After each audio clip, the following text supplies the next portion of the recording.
మన ప్రభువైన యేసు క్రీస్తు నామములో మీ అందరికీ శుభములు తెలియచేస్తూ ఉన్నాను. ప్రియులారా, లెంట్లో 18వ రోజు మనకి ఇవ్వబడిన పాఠ్యభాగములు ఇర్మియా గ్రంథము 9వ అధ్యాయం 17 నుండి 24, మత్తయి సువార్త 24వ అధ్యాయం 29 నుండి 35, కీర్తన 53. ధ్యాన అంశము సిద్ధపడుట, ప్రిపరేషన్. మన ప్రభువైన యేసు క్రీస్తు నామములో అందరికీ శుభములు తెలియచేస్తూ ఉన్నాను. ప్రియులారా, సిద్ధపాటు, ప్రిపరేషన్ అనే అంశాన్ని మనం ధ్యానం చేస్తూ ఉన్నప్పుడు మనం ఖచ్చితంగా ప్రతి విషయంలో కూడా సిద్ధపాటుని కలిగి ఉంటామనే సంగతిని మనం జ్ఞాపకం చేసుకుంటుంటాం. నిజమే, ప్రిపరేషన్ లేకుండా ఏ పని కూడా మనము చేయలేం. ఎప్పుడైతే మన జీవితంలో ప్రిపరేషన్ అనేది ఉంటుందో ప్రతి పని చాలా చక్కగా, చాలా అర్థవంతంగా మనము చేయగలుగుతాం అనే విషయాన్ని మీకు నేను జ్ఞాపకం చేస్తున్నాను. మనము ఎక్కడికైనా ఊరు వెళ్ళాలన్నా, ఒక ఎగ్జామ్స్ ఇప్పుడు జరుగుతున్న పిల్లలు ఎగ్జామ్స్ కోసమైనా ప్రతిదానికి మనిషి ప్రిపేర్ అవుతాడు. ప్రిపరేషన్స్ అనే దాన్ని కేంబ్రిడ్జ్ యూనివర్సిటీ వారు dictionary meaning plans or arrangements that you make to prepare for something. ఇది మనల్ని ఏం చేస్తుందంటే మంచి వైపుకు ఉండడానికి మనల్ని ప్రిపేర్ చేస్తూ ఉంటుంది. మన జీవితాలను ఒక అద్భుతమైనటువంటి సమయంలోనికి తీసుకుని వెళ్తూ ఉందండి. The things that you do or the time that you spend preparing for something. నిజమే, మనము సమయాన్ని, అదేవిధంగా పరిస్థితులన్నింటినీ కూడా కాలానుగుణంగా మనం సిద్ధపరచుకుంటాం. ఏ పని నిమిత్తం అయితే మనం ఆలోచిస్తున్నాం దానికి ముందుగా సిద్ధపరచుకుంటాం అనేది జరుగుతుంటుంది. ఊరు వెళ్ళాలి అని అనుకుంటే ఆ ఊరికి వెళ్ళడానికి ఎక్కడికి వెళ్తున్నాం, ఎందుకు వెళ్తున్నాం, దానికి తగ్గట్టు మన బట్టలను, మన పరిస్థితులను అన్నిటినీ మనం సిద్ధపరచుకొని వెళ్తాం. ప్రతి దానికి కూడా మార్కెట్కి వెళ్ళాలంటే దానికి తగ్గట్టుగా సిద్ధపరచుకుంటాం. చర్చ్కి వెళ్ళాలంటే దానికి తగ్గట్టుగా సిద్ధపడి వెళ్తాం. ఎక్కడికి ఎలా సిద్ధపడాలో అలా సిద్ధపడి మన డ్రెస్సింగ్ కానీ, మనం పట్టుకెళ్ళేటువంటి థింగ్స్ కానీ ప్రతిదీ కూడా ఆ విధంగా మనం ప్రిపేర్ అయ్యి ఆ ప్రదేశానికి మనం వెళ్తాం. దాని ద్వారా పని చాలా సులభంగా అవుతుంది, పని చాలా పర్ఫెక్ట్గా అవుతుంది. అది సిద్ధపాటుకు ఉన్నటువంటి శక్తి. ఎప్పుడైతే వితౌట్ ప్రిపరేషన్ మనం ఎప్పుడైతే ఉంటామో మనం ఏది కూడా సాధించలేము అనే విషయాన్ని మీకు నేను జ్ఞాపకం చేస్తున్నాను. అది ఖచ్చితమైనటువంటి సత్యం. ఈరోజు 3 పాఠ్య భాగాలు మనతో ఏం మాట్లాడుతున్నాయంటే ఇర్మియా గ్రంథము 9వ అధ్యాయం 17 నుండి 24. ప్రజలందరూ కూడా పాపంలో జీవించేటువంటి పరిస్థితికి వారు అలవాటు పడిపోయారు. దేవుని తీర్పుకి వాళ్ళెవ్వరు కూడా సిద్ధంగా లేరు. వారు అతిశయిస్తున్నారు. వారుకున్న వాటిని బట్టి అతిశయించడం, వారుకున్న జ్ఞానాన్ని బట్టి అతిశయించడం, దేవుణ్ణి వారు వదిలిపెట్టేశారు. పాపాన్ని గుర్తించలేని వారిగా వారు ఉంటున్నారు. వారు తీర్పుని గుర్తించలేని వారిగా ఉంటున్నాడు. గర్వం కలిగి వారు జీవిస్తూ ఉన్నారు. ఇలాంటి పరిస్థితులలో ప్రభు అంటున్న మాట 17వ వచనం, దేవుని హెచ్చరికను వినడం ద్వారా మనం సిద్ధపాటును చేసుకోవచ్చు. ఎప్పుడైతే మనకు ఒక హెచ్చరిక వస్తుందో, 7వ తారీఖున మనం ధ్యానము అంశాన్ని హెచ్చరిక, ఎప్పుడైతే ఆ హెచ్చరిక అనేది మనకి ఇవ్వబడుతుందో, కాషన్, దానికి మనం ఏం చేయాలంటే సిద్ధపడాలి. ఇక్కడ అదే చెప్తున్నాడు ఇర్మియా గ్రంథంలో 9వ అధ్యాయము 17వ వచనంలో అంటున్నాడు, మీరు ఆలకించుడి. దేవుని మాటను ఆలకించాలి. ఎందుకనంటే ఆయన రాకడ సమీపంగా ఉంది. ఆయన రాబోతున్నాడు. ఇక్కడ ఉగ్రత రాబోతుంది. మీ పరిస్థితులు ఏ విధంగా మార్చబడుతున్నాయి ఆలకించుడి, ఆలోచింపుడి. రోదనము చేయు స్త్రీలను కనుగొనుడి, వారిని పిలవనంపుడి. తెలివిగల స్త్రీలను కనుగొనుడి, వారిని పిలవనంపుడి. మన కన్నులు కన్నీళ్లు విడిచినట్టుగాను, మన కనురెప్పల నుండి నీళ్లు ఒలుకున్నట్టుగాను వారు త్వరపడి మనకు రోదన ధ్వని చేయవలను. మనము వలసబోతిమే, సిగ్గు నొందితిమే, వారు మన నివాసములు పడగొట్టగా మనము దేశము విడవలసి వచ్చనే అని సియోనులో రోదన ధ్వని వినబడుచున్నది. చూడండి, ఇక్కడ అంటున్నాడు 20వ వచనం, స్త్రీలారా యెహోవా మాట వినుడి, మీరు చెవియొగ్గి ఆయన నోటి మాట ఆలకించుడి. మీ కుమార్తెలకు రోదన చెయ్య నేర్పుడి, ఒకరినొకరు అంగలార్పు విద్య నేర్పుడి. చూసారా ప్రియులారా, మనమందరము కూడా చాలా స్పష్టంగా మరణము మన కిటికీలకు ఎక్కుచూ ఉన్నది, అంటే మరణం రాబోతా ఉంది. మనము ఈ భయంకరమైనటువంటి శ్రమ గుండా మనం వెళ్ళబోతున్నాం. మీరు సిద్ధపడాలి. దేవుని మాట ఆలకించడం ద్వారా, ఆలోచించడం ద్వారా మన జీవితాలను సిద్ధపరచుకోవచ్చు అనే విషయాన్ని మీకు నేను జ్ఞాపకం చేస్తూ ఉన్నాను. అంతేగాని మనకున్నటువంటి జ్ఞానం బట్టో, మనకున్న శౌర్యాన్ని బట్టి మనం అతిశయపడుతూ, మనకున్న ఐశ్వర్యాన్ని బట్టి మనం అతిశయపడుతూ మనం ముందుకు వెళితే ఏమాత్రము కూడా దేవుడు మనల్ని బట్టి ఆనందించడు. 23-24 వచనాల్లో చెప్తున్నాడు, భూమి మీద కృప చూపుచు నీతి న్యాయములు జరిగించుచున్న యెహోవాను నేనే అని గ్రహించి నన్ను పరిశీలనగా తెలుసుకొనుట బట్టియే అతిశయింపవలెను. ఆయన మాటలను, ఆయన ఇచ్చినటువంటి ఆహ్వానాన్ని బట్టి ఆయన పూర్తిగా తెలుసుకుని మనం అతిశయిస్తూ దేవుని యొక్క ఆ రాకడకు లేకపోతే దేవుని యొక్క కార్యాలకు మనం సిద్ధపడి ఉండగలుగుతాం ప్రియులారా. అంతేగాని మనకున్న వాటిని బట్టి, మనకున్న ఐశ్వర్యాన్ని బట్టి, గర్వాన్ని బట్టి, లేకపోతే మనకున్నటువంటి స్థితిని బట్టి మనం గర్వించి మనము ఏమాత్రం కూడా ఉంటే గనక ఎట్టి పరిస్థితుల్లో రాబోయేటువంటి ఉగ్రతను మనం గుర్తించలేం, రాబోయే పరిస్థితులకు సిద్ధపాటు కలిగి ఉండలేం.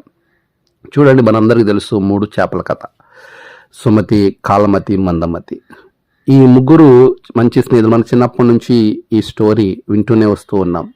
ఈ ముగ్గురులో కూడా మీరు చూడండి, సుమతిని చూస్తే అది జరగబోయే విపత్తును బేరీజు వేసుకుని ముందే తను తాను సిద్ధపాటు కలిగి వేరే కొలంలోనికి, వేరే పరిస్థితికి, వేరే చోటకి మారిపోవడం అనేది మనం గమనిస్తాం. కాలమతి కాలానుగుణంగా చేసింది. కానీ మందమతి ఆమె ఏమాత్రం కూడా తొందరపడకుండా, వచ్చే విపత్తును గురించి తెలిసినా కూడా నిమ్మకు నీరెత్తినట్టు ఆ మాటలను తన స్నేహితుడు చెప్పినా వినకుండా అలాగే ఆమె ఉండిపోవడం వల్ల చనిపోవడం అనేది మనం చూస్తూ ఉన్నాం. ఈరోజు ప్రియులారా, దేవుని యొక్క హెచ్చరిక, దేవుని యొక్క ఆ మాట మనం ఆలకించినప్పుడు మన జీవితంలో మనం ఎప్పుడైతే ఆ మాటను బట్టి మనం సిద్ధపడతామో మనం రక్షింపబడతాం. దేవుడు అంటున్నాడు, సిద్ధపడుట అనేది ఆయన మాట ద్వారా మనకు వస్తుంది. ఆయన మాటను గుర్తించడం ద్వారా వస్తుంది. ఆయన అనేకమైనటువంటి మాటలు మనకు అనుగ్రహిస్తూ ఉన్నాడు. రెండవదిగా సిద్ధపాటు అనేది మనకి ఎలా వస్తుంది అని అంటే, ఆయన సూచనల ద్వారా మనకి సిద్ధపాటు కలగాలి. చూడండి, మత్తయి సువార్త 24:29-35 వరకు ప్రభు చెప్తున్నాడు, కొన్ని సూచనలు ఇస్తున్నాడు. అంజూరపు చెట్టు సూచన ఇస్తా ఉన్నాడు. మనము ఆయన మాటను ఆలకించి ఆయన ఇచ్చే సూచనలను స్వీకరించగలగాలి. అక్కడ ప్రభు అంజూరపు చెట్టు ఏ విధంగా అయితే ఉంటుందో, అంజూరపు కొమ్మ లేతదై చిగురించినప్పుడు వసంతకాలము ఇంకా సమీపంగా ఉన్నదని మీకు తెలియను, ఆ ప్రకారమే మీరు ఈ సంగతులు జరుగుట చూచినప్పుడు ఆయన సమీపంగానే ద్వారం వద్దనే ఉన్నాడని తెలుసుకొనుడి. చూసారా, ఆయన సమీపంగా ఉన్నాడు, ద్వారం వద్ద ఉన్నాడు కనుక మనం ఏం చేయాలి? సిద్ధపాటు కలిగి ఉండాలి. ఈ సూచనలు, మన చుట్టూ జరిగే సూచనల ఎడల మనం అవగాహన కలిగి ఉండాలి. చాలామంది నా చుట్టూ ఏం జరుగుతుంది నాకు అనవసరం, నేను నా దేవుడు లేకపోతే నేను నా కార్యము అని అనుకుంటూ ఉంటారు. అలా కాదు. మన చుట్టూ, మన సరౌండింగ్స్, దేవుని వాక్యము ఏం చెప్తుంది, దానికి తగ్గట్టుగా ప్రపంచము ఎలా ఉంది, యుద్ధ వాతావరణం, యుద్ధములు జరుగును, ఆ దినముల శ్రమ ముగిసిన వెంటనే చీకటి సూర్యుడు కమ్మును అని చెబుతూ ప్రభు చెప్తున్నటువంటి మాటలను మనం చూడొచ్చు ప్రియులారా. సకల గోత్రముల వారు రొమ్ము కొట్టుకుంటారంట ఆయన మహిమను చూసి. అలాంటి పరిస్థితులలో ప్రభు చెప్తున్నటువంటి మాటలను మీరు జ్ఞాపకం చేసుకుంటే, ఆయన చెప్పిన ప్రతిదీ కూడా నోవాహు దినములలో జరిగినట్లుగా జరుగుతుంది అని ప్రభు చాలా స్పష్టంగా ఆయన మాటల ద్వారా చెప్పడం అనేది మనం చూస్తూ ఉన్నాం. ఆకాశము గతించును, ఆకాశమును భూమియు గతించును, కానీ నా మాటలు ఏమాత్రము గతించు. ఆయన మాటలను ఆలకించి ఆయన వైపు తిరిగిన నీవు ఆయన మాటల ద్వారా జరుగుతున్న సూచనలు, సూచక్రియలు ఏవైతే చెప్తున్నాడో, ఆయన ఏం జరుగుతున్నాయి, అంజూరపు చెట్టు ఉపమానాన్ని ఆయన చూపించాడు. అలాగా మన చుట్టూ జరుగుతున్న సూచనలను బట్టి ఆయన వస్తున్నాడని మనం జాగ్రత్త పడి మన హృదయాలను సిద్ధపరచుకోవాలి. ఇది రెండవది. మూడవది మనం చూడాల్సింది, దావీదు 53వ కీర్తన చెప్తున్నాడు, దేవుణ్ణి వెతకడం ద్వారా మనం సిద్ధపాటు కలిగి ఉండగలుగుతాం. ఆయన మాట వినడం ద్వారా సిద్ధపాటు కలిగి ఉంటాం. ఆయన సూచనలను గ్రహించడం ద్వారా సిద్ధపాటు కలిగి ఉంటాం. ఆయన మాటలను, ఆయనను వెతకడం, ప్రభువుని వెతికే వారంగా ఉండాలి. ప్రభువుని వెతికే వారంగా ఉండాలి. 53వ కీర్తన 2వ చరణంలో ప్రభు చెప్తున్న మాటలు మీరు గమనిస్తే, వివేకము కలిగి ఎవరైనా వెతుకువారు కలరేమో అని దేవుడు ఆకాశం నుండి నరులను చూచున్నాడు. ఆయన వెతికేవారు అంటే ఆయన వెతకడంలోనే ఇప్పుడు ప్రభువుని వెతికేవారు ఉద్దేశాలు ఎలా ఉంటాయంటే సిద్ధపడి వెతుకుతారు. ఇప్పుడు ఏదైనా మన జీవితాల్లో ఏదైనా ఒక విషయాన్ని మనం వెతికేటప్పుడు, ఏదైనా కొనాలనుకుంటున్నావు, నువ్వు ఒక వస్తువు కొనాలనుకుంటున్నావు, మార్కెట్కి వెళ్ళి ఆ వస్తువుని కొనడానికి ఇంటి దగ్గర ఏం చేస్తాం, మనం దానికి తగ్గట్టుగా ప్రిపేర్ అయ్యి వెళ్తాం. దాని యొక్క ధనము వాల్యూ ఎంత ఉంటుందో ఆ ధనాన్ని తీసుకుని వెళ్తాం. ఇంకా రకరకాలుగా అన్ని సెర్చ్లు చేస్తాం, ఏ షాపులో దొరుకుతుంది, ఏ ప్రాంతంలో దొరుకుతుంది. ఫర్ ఎగ్జాంపుల్ మనం ఏదైనా గోల్డ్ ఐటెం కొనాలని అంటే గోల్డ్ మార్కెట్ ఉన్న ఏరియాకి వెళ్తాం తప్ప వేరే కూరగాయల మార్కెట్కు ఇంకొక మార్కెట్కు మనం వెళ్ళాం. ఎందుకంటే ఆ మాట అవేర్నెస్ మనం తెలుసుకుంటాం. మరలా ఈ గోల్డ్ మార్కెట్లో కూడా గోల్డ్ కొనాలన్నప్పుడు ఏ షాప్లో బాగుంటుంది, ఎక్కడ బాగుంటుందో 4-5 షాపులు మనం తిరగడానికి ముందే మనం ఒక చిన్న ప్రిపరేషన్ కలిగి ఉంటాం. గోల్డ్ రేట్ ఎంత ఉంది, ఎలా అడగాలి, ఏంటి, ఇవన్నీ చూడండి. ఈ చిన్న వస్తువు కూడా ఎంతో కొంత ప్రిపరేషన్ మనకు తెలిసిన వాళ్ళని అడగడమో, అయితే మనం గూగుల్ సెర్చ్ చేయడమో, యూట్యూబ్లో వీడియోలు చూడడమో, ఇంకా ఏదో రకంగా కొద్దిగా ప్రిపరేషన్, ఒక జనరల్ అవేర్నెస్ కలిగి ఆ వస్తువు దగ్గరికి మనం వెళ్తాం. మరి అలాంటిది దేవుడిని వెతకడానికి బయలుదేరి నీవు దేవుణ్ణి కనుక్కోవాలనుకుంటున్నాడు. వెతుకుడి మీకు దొరుకునని ప్రభు చెప్పినాడు. ఆయన వెతుకువారు, దేవుణ్ణి వెతికేవారు ఎలా ఉంటారంటే హృదయమందు ఆసక్తి కలిగి ఆయన నేను ఎలాగైనా చూడాలి అనేవారు మాత్రమే, హృదయంలో అలా ఉన్నవారు మాత్రమే వెతుకుతారు. జక్కయ్య ప్రభువును చూడాలని వెతకడం ప్రారంభించాడు. ఒక చోటకి వెళ్ళాడు, కనపడలేదు, మరలా ఇంకొక చోటకు వచ్చాడు. చూసారా, ఈరోజు ఎవరు వెతుకుతారు వివేకం కలిగి అంటే దేవుణ్ణి కొరకు సిద్ధపాటు కలిగి ప్రిపేర్డ్గా నేను ఆయన్ని చూడాలి అనుకున్న వారు మాత్రమే వెతకగలుగుతారు. అలాంటి వెతుకులాట నీలో ఉందా? సిద్ధపాటు నువ్వు కలిగి ఉన్నావా? అలాంటి సిద్ధపాటు నీ జీవితాన్ని ఎంతగానో ఆశీర్వదిస్తుంది. సిద్ధపాటు అనేది మనకి ఎలాగా దేవుని యొక్క మాట వినడం ద్వారా మనలో సిద్ధపాటు వస్తుంది. దేవుని యొక్క మాటల ద్వారా చెప్పబడిన సూచనలను గుర్తించడం ద్వారా మనలో సిద్ధపాటు వస్తుంది. అంతేకాదు దేవుణ్ణి వెతకాలి అనే మనసు, హృదయము మనకు రావడం ద్వారా మనలో సిద్ధపాటు కలుగుతుంది. ప్రియులారా, అలాంటి సిద్ధపాటు మరి నువ్వు కలిగి ఉన్నావా? సిద్ధపాటు కలిగి ఉంటే ప్రభు నిన్ను ఖచ్చితంగా ఆయన రాజ్యానికి వారసులుగా చేస్తారు. మరి మనం సిద్ధపాటు కలిగి విశ్వాసంతో ముందుకు వెళ్ళినప్పుడు మాత్రమే ప్రభు మనలను ఆశీర్వదిస్తాడు అనే విషయాన్ని మీకు నేను జ్ఞాపకం చేస్తూ ఉన్నాను. 4వదిగా మనం గమనిస్తే మత్తయి సువార్త 25వ అధ్యాయంలో 5 బుద్ధిగల కన్యకలు, 5 బుద్ధి లేని కన్యకలు. ఈ 5 కూడా ప్రభువుని ఎదుర్కోవడానికి సిద్ధపడే వెళ్ళారు. కానీ ఈ సిద్ధపాటు పరిపూర్ణమైన సిద్ధపాటు కాదు, పరిపూర్ణమైన సిద్ధపాటు కలిగి ఉండాలి. చాలామంది సిద్ధపడతారు, దేవుని కోసం ఎదుర్కోవడానికి వెళ్తారు. ఇక్కడ 10 మంది కూడా పెండ్లి కుమారుని ఎదుర్కోవడానికే వెళ్ళారు. కానీ 5 మాత్రం పరిపూర్ణంగా సిద్ధపడ్డారు, 5 మాత్రం ఎక్స్ట్రా నూనె తీసుకుని వెళ్ళలేదు. ఈ రోజున మనం ఆలోచన చేయాల్సిన విషయం ఏంటంటే ఆ నూనె పరిశుద్ధాత్మకు సాదృశ్యం కనబడుతుంది. చాలామంది ఏమనుకుంటారంటే ప్రభు రాకడ సమయంలో నేను బాప్తిసం పొందుకుంటాను.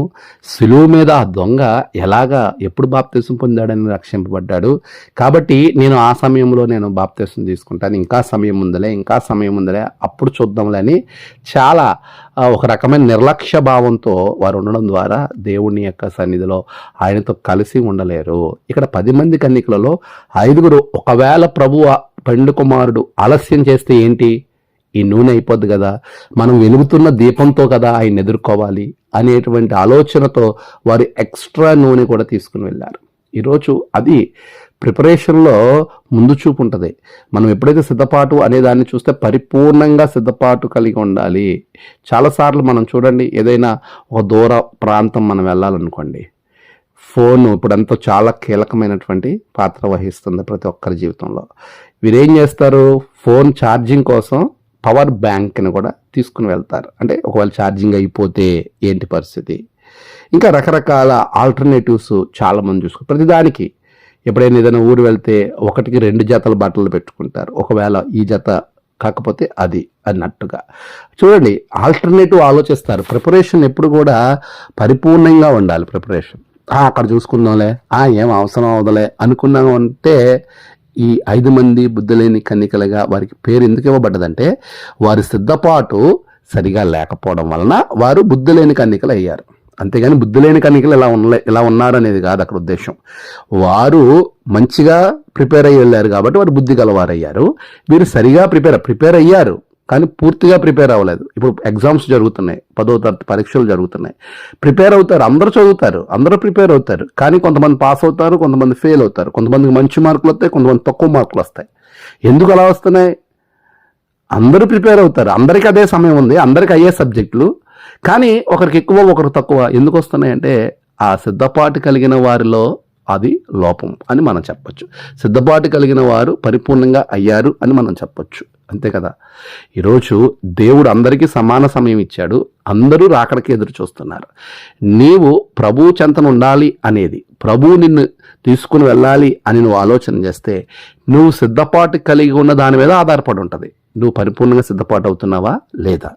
ఈ 10 మంది కన్నికలలో 5 సరిగా సిద్ధపాటు కలగలేదు. అందుకే వారిని బుద్ధి లేని కన్నికలుగా వివరించారు. ఈరోజు మరి మన సిద్ధపాటు ఎలాగుంది? ప్రభువు మీరు అనుకోనని గడియలో వస్తాడు కాబట్టి మీరు సిద్ధపడి ఉండండి అని మత్తయి సువార్తలోనే మనం చూస్తూ ఉన్నప్పుడు 44 వచ్చిన 24, 44 అంటాడు, మీరు అనుకొనని గడియలో మనుష్య కుమారుడు వచ్చును గనుకనే మీరును సిద్ధముగా ఉండుడి. మరి ఆయన మనం అనుకొనని గడియలో ఆయన వస్తారు కాబట్టి మనం సిద్ధపాటు కలిగి ఉన్నప్పుడు మన జీవితం ఆశీర్వాదం పడుతుందని దేవుని వాక్యము మనతో మాట్లాడుతుంది. మరి సిద్ధపాటు ఎంతమంది కలిగి ఉన్నారు? సిద్ధంగా ఉన్నావా లేదా? దేవుడు నిన్ను సిద్ధంగా ఉండమని చెప్తూ ఉన్నాడు. పేతురు రాసిన మొదటి పత్రిక 3వ అధ్యాయం 15వ వచనం మనం చూస్తే, నిర్మలమైన మనస్సాక్షి కలిగిన వారై మీలో ఉన్న నిరీక్షణ గూర్చి మిమ్మును హేతువు అడుగు ప్రతి వానికిని సాత్వికముతోనూ భయముతోనూ సమాధానము చెప్పుటకు ఎల్లప్పుడూ సిద్ధముగా ఉండి మీ హృదయముల యందు క్రీస్తును ప్రభువుగా ప్రతిష్ఠించుడి. మరి సిద్ధంగా ఉన్నావా నువ్వు? ప్రభు ఇచ్చినటువంటి సమయాన్ని మరి ఎలాగా నువ్వు సద్వినియోగం చేసుకుంటున్నాం? నువ్వు సిద్ధపడి ఉండవలనని ప్రభు చాలా స్పష్టంగా మనతో మాట్లాడుతూ ఉన్నాడు. ప్రతి సత్కార్యమందు మనం సిద్ధపడి ఉండవలను. మన జీవితాలు సిద్ధ మనస్సు కలిగి, సిద్ధ మనస్సు అనేటువంటి జోడు తడుక్కోవాలని ఎఫెసీ పత్రిక 6వ అధ్యాయం 15వ వచనంలో ప్రభు చెప్తున్నాడు కదా. మరి సిద్ధంగా ఉండాలి. ప్రభు రాకడకు సిద్ధపడి ఉన్నప్పుడే మన జీవితాలు ఆశీర్వాదకరంగా ఉంటాయి అని ప్రభు వాక్యము మనతో మాట్లాడుతాయి. ప్రియులారా, మరి ఎలాంటి సిద్ధపాటు మరి నువ్వు కలిగి ఉన్నావు? నువ్వు సిద్ధపాటు లేకపోతే ఆయన యొద్దకు రా. ఆయన అంటున్నాడు, ఇదిగో నా మాటను నువ్వు గుర్తిస్తే, నా మాటను నువ్వు వింటే నువ్వు సిద్ధపడగలుగుతావు. ఇదిగో నేను చెప్పిన సూచనలను నువ్వు జాగ్రత్తగా గమనించగలిగితే నువ్వు సిద్ధపాటు కలిగి ఉంటావు. నువ్వు నన్ను వెదకగలిగితే నువ్వు సిద్ధపాటు కలిగి ఉంటావు. అలాంటి సిద్ధపాటు మనం కలిగి ప్రభువుని ఎదుర్కొనే వారంగా ఉండాలని వాక్యము మనతో చాలా స్పష్టంగా మాట్లాడుతూ ఉంది. ప్రియులారా, ఈ యొక్క రాకడ దినాలలో, రాకడ సమయంలో మనమందరం కూడా సిద్ధపాటు కలిగి ఉందాం. దేవుడి రాజ్య వారసులుగా ఉందాం. అట్టి కృప ప్రభు మీకు అనుగ్రహించునుగాక. ఆమేన్. ప్రార్థన.